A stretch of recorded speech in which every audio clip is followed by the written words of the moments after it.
had the opportunity to host AMICAL, and we're really, really delighted to have you back. Some of our team at the library were here for that one as well, so they were able to guide me through the whole process. It's been a real pleasure to prepare for this. I have to say, it's also a super pleasure to see all of you in reality and not as spreadsheets. It's so nice to see a big group of friends in physical reality and to welcome back the AMICAL family. So I'm going to limit my comments just really quickly to thank yous, but I guess I should also say, for those of you I hadn't had the pleasure of meeting yet, my name is Paul Love. I'm the director of the Mohammed VI Library. I'm the person who sent you many emails, along with Alex and Jeff. So in terms of who needs to be thanked, I think any of you who have organized an AMICAL or an event of this size realize there are so many people to thank.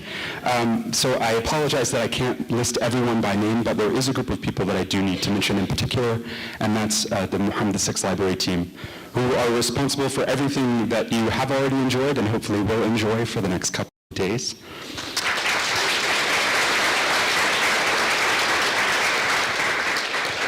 Thank you so much to Abdullah, Fatima, Hajar, Hana, Hanan, Ibtisam, Khawla, Muhammad, Mustafa, Rashid, Sana, and to Madame Zahri Idrisi, who began the whole process with me many months before we involved anyone else. So thank you so much to that group of people.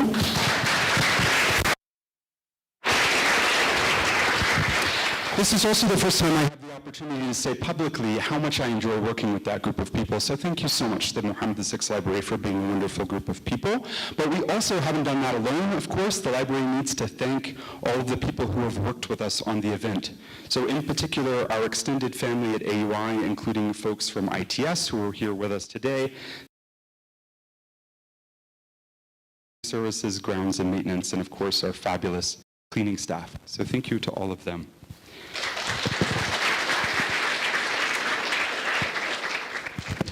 Also, a special thanks to AUI President Amin bin Saeed and to Vice President Christopher Taylor, who I'll introduce in a moment. Both of them, I have to say, enthusiastically of having AMICAL at AUI, and we're really excited about it. And of course, a very, very warm thanks to, I know they're not all here, but thank you so much to our student crew who has guided people from the airport, guided you around.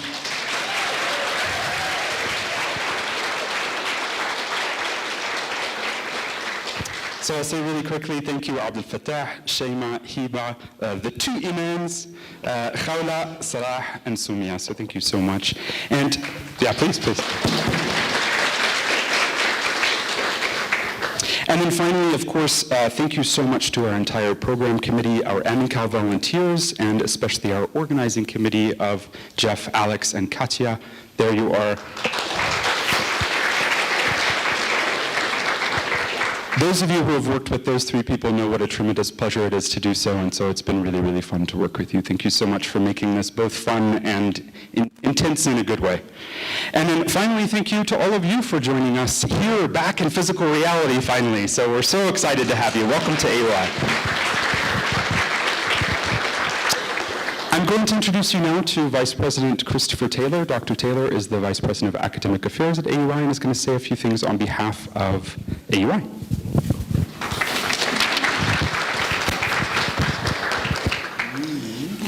Thank you, Paul, and thank you all for being here.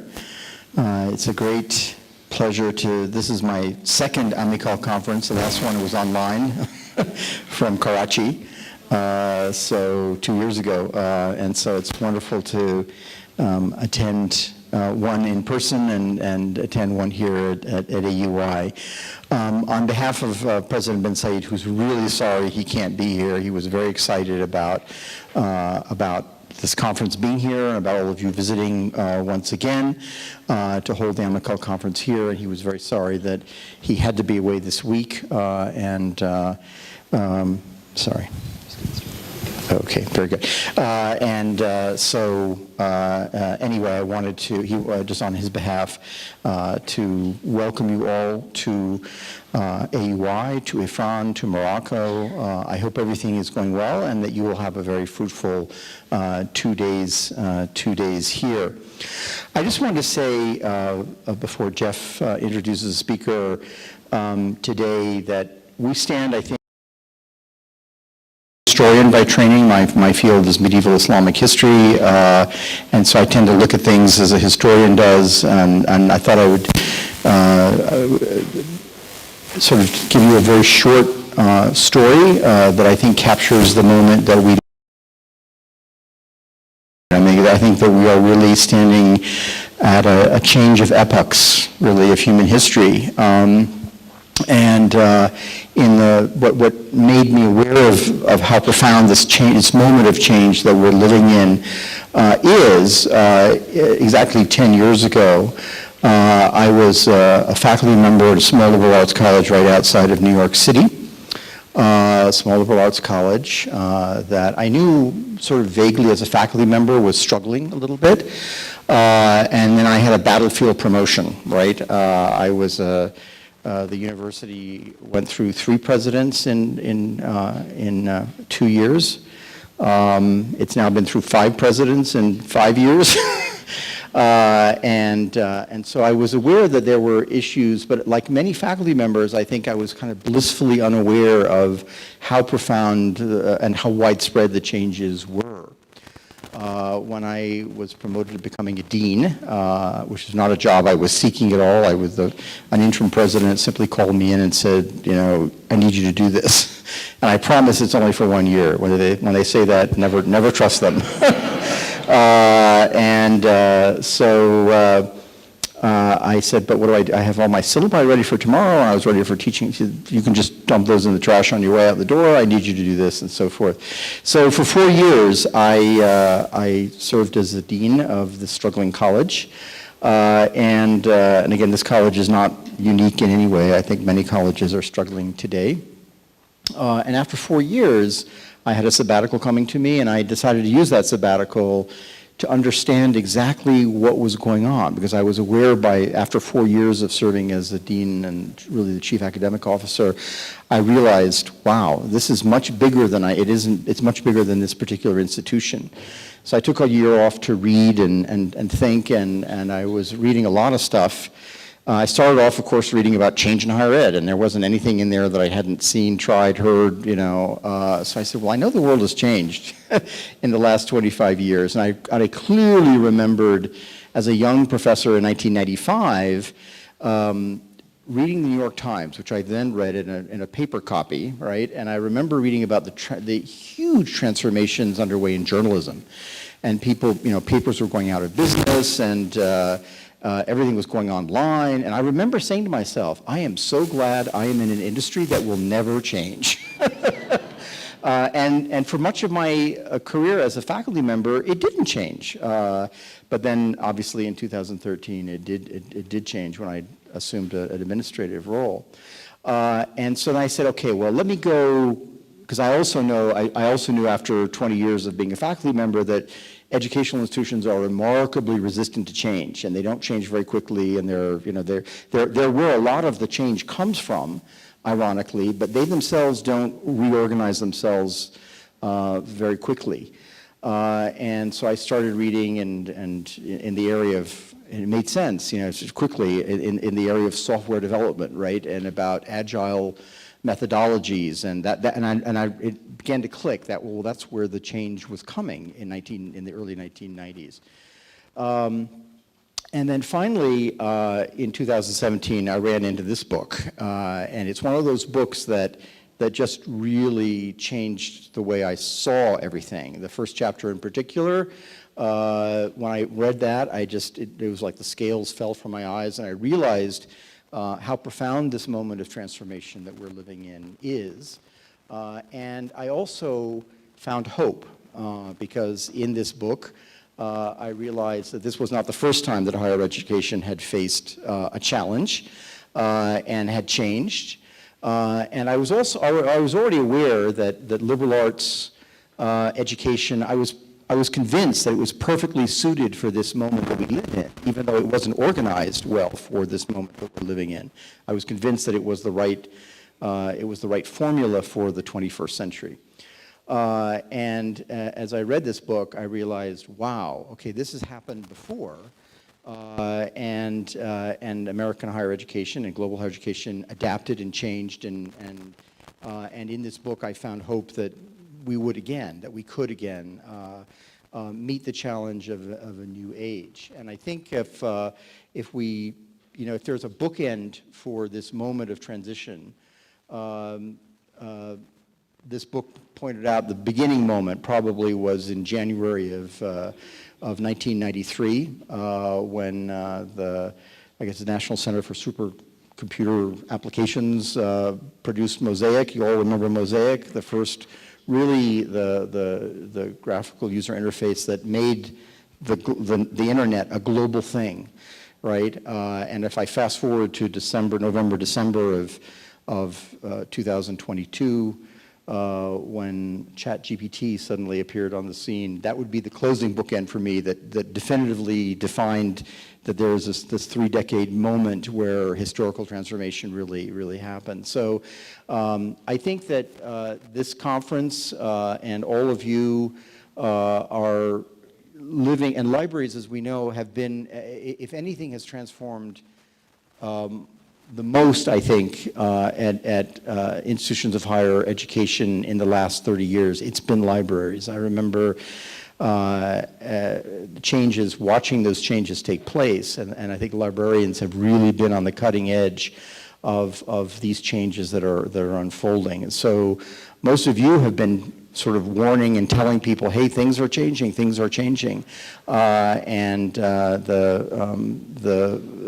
those of us in the faculty have often been resistant. It can't change. This is not what we signed up for. When COVID hit, and COVID was not in my mind, COVID was an accelerator of the historical events that are underway. It wasn't a cause in any sense of what's been unfolding. So after my sabbatical, I was planning to go back to the professoriate and just finish off my career as a faculty member when I got a call to a wonderful little university in Karachi, Pakistan that's very much like most of your institutions, new, founded in 2014. And at first I said, Karachi? Why would I go to Karachi? But when I visited the institution and saw what they were doing, because they were making many of the changes that I knew by this point, had to be made across higher education as a whole. And it dawned on me historically that these moments of inflection, these moments of disruption are when you can expect change can come from anywhere and can be anywhere. And these are tremendous opportunities for institutions to leapfrog forward and to really, so new institutions can suddenly become leaders in a world in which everything is in chaos and in flux and transformation and change. And that was confirmed for me not only in my 3 years in Pakistan, but it's been confirmed in my 2 years since here in Morocco, that many of the changes that I know are going to be reshaping higher education in the 21st century are already well underway and are very far advanced. So I was just going to, let me show you a couple of quick slides that I think capture, if I can get this to work. Paul, how do I make this so? Sorry, there we go, going a little too fast here. So this is the picture I think captures the moment I think that we're living in, the post-impact event moment. This was obviously the book that I think reshaped how I thought things were going to be. This is a slide that captures where I think if we don't listen to what the book has to say, we may end up. There was a previous impact moment, as you know, many years ago. And just finally, I think this new age, I think this is what we may be hearing a little bit about. It needs new skills and new requirements, just the way the previous transformation from the agrarian age to the industrial age needed new skills as well. And I think this is where much of higher education still is. So anyway, welcome again to AUI, and I hope you have a wonderful conference. I'm looking forward to participating and being in as much of it as I possibly can. And again, welcome to Morocco, welcome to AUI, and we look forward to seeing and talking with you for the next couple of days. Thank you so much, Chris. So now a man that needs no introduction. I'm going to pass things over to Jeff Gima to get us started on the keynote event itself.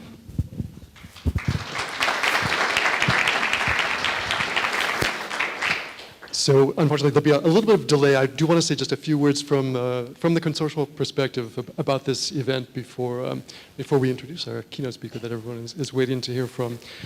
And Maha will be helping with that, actually. Turn off the PowerPoint. Keep going. So first, a few words of thanks from AMICAL's side. So thank you to Vice President Taylor for having us here this week on your campus, your lovely campus. Thanks, thanks, Paul, as the host of our event, and let's see if I can. Yes, one of the three folks on our core organizing committee. Paul mentioned Katya as well, who is. Has been leading our volunteer efforts. So there's our list of volunteers, and we really thank everyone on this list.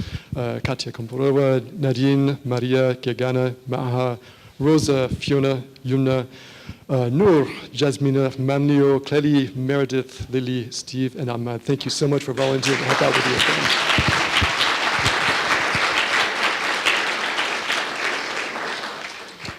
And the program committee that helped to design all of the series of sessions that we put together for you this week, chaired by Alex, who I should thank in particular, first of all, who has been organizing nearly all the parts of the conference outside of the AUI local side. So thank you so much, Alex. Thank you to the program committee. On the program committee, Emilian, Asma, Maha, myself, Najla, Katya again, Paul, Noor, Angie, Dalal, and Meredith. So thank you to the program committee.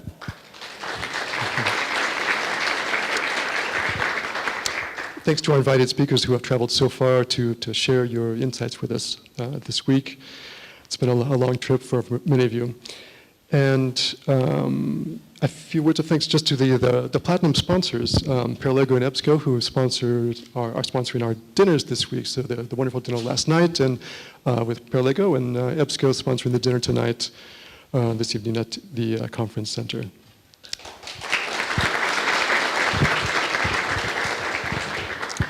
So just a few words about the event itself in the context of our organization as a consortium. In addition to being a return to a face-to-face conference after 3.5 years of doing things purely online as a consortium, it's also a return, as was mentioned earlier, it's a return to AUI, 16 years after the first time we hosted the event here in 2007. And in the meantime, the AMICAL Consortium has grown in a number of different ways. We have more member institutions, 30 at this point, more colleagues participating, and a wider variety of roles represented from across our campuses, the librarians, the technologists, and faculty members. And I think this growth has been partly due to the expansion, the growth in the number of centers for teaching and learning across many of our campuses over the years. So it's a bigger and it's a more diverse organization than it was when we started. This is our 20th annual meeting, and you'll see in a display case in the library that's been put together from the library's archives, the wonderful archival collections. There are some materials from our first meeting in 2004 at the American University of Paris, as well as the 2007 meeting. So do take a look at that in the library. Amongst other things, there are some handwritten notes by the previous library director and the host of AMICAL 2007, Dr. Abdelhamid Lotfi. I heard that he was going to be here, but, okay. So it'll be wonderful to see him, hopefully. All right. So this event, AMICAL 2023, this is one of several areas of consortial activity that have been funded by a large grant from the Andrew W. Mellon Foundation to the American University of Paris in support of the AMICAL Consortium. And it marks the end of a series of grants that we've received over the years since 2004. The focus of those grants has evolved over the years, and it started with a broad operational focus, a focus on operational support for creating professional development for libraries, technology, and curricular collaboration, it's become increasingly focused in the programs that the grants have supported, including things like in the current grants, our digital liberal arts programs. But there's been these recurring themes that have been running throughout the series of grants, and that early on became the essential pieces of the mission of our consortium. And these themes really revolve around the importance of collaboration. And not just any kind of collaboration across two specific axes. The axis of collaboration across our group of institutions, these international American-modeled liberal arts institutions outside of the United States. But across this other axis, on our own campuses, of collaboration across different roles on the individual, at the individual campuses. And I think this focus on collaboration has had this underlying, sometimes implicit and unspoken intent to help our institutions to grapple with, to confront, and to engage with the kind of change that Chris was just talking about. And we've made a lot of progress along the way since 2004. The four, this week you can see a lot of that progress, the four interinstitutional, cross-institutional projects that are being developed and that are participating in the Project Incubator initiative are one testament to that, the development of collaboration across the consortium. The RICH program that's being proposed by AMICAL members, by your peers for you this week is another testament to that collaboration that's developed. And the larger number of participants that has grown every year and has made this the biggest conference that we've had yet, with 114 members participating in the conference, of which 46 librarians. 46, and this is, I think, the largest number we've had at one of our events. 46 of you are faculty and faculty developers. We've got 13 instructional technology and IT folks, and then 9 folks from other roles, including academic administration. And we thank the Mellon Foundation for helping us to build these bridges that I'm talking about, and for enabling this conference that's bringing members from all these different places from 20 countries across the world, enabling this conference to happen at all. So, last word about the theme of this conference. We don't actually have a theme, a formal theme for the conference. And honestly, given the breadth of the different audiences that AMICAL tries to reach, including with this event, and the fact that we only have one major face-to-face event that we're able to produce for the consortium every year or every 3 years, as the case may be, that makes it unrealistic to imagine that we could focus on just one single topic. But in discussing last year with the representatives, a return to a face-to-face event for the conference this year, we all agreed that we wanted to give some kind of emphasis to the following 2 ideas. One of which is projecting into the future of learning, technology, and libraries. And the second idea being rebuilding human connections across the consortium. And I think you'll see these ideas showing up in the program frequently across the sessions that your peers have proposed this week. And wanted to mention that this program was particularly difficult to build this year just because there were so many good proposals that we had to review and sort through. So I'm really looking forward to the great ideas that are being shared and the great questions that we'll be coming up with to consider together this week.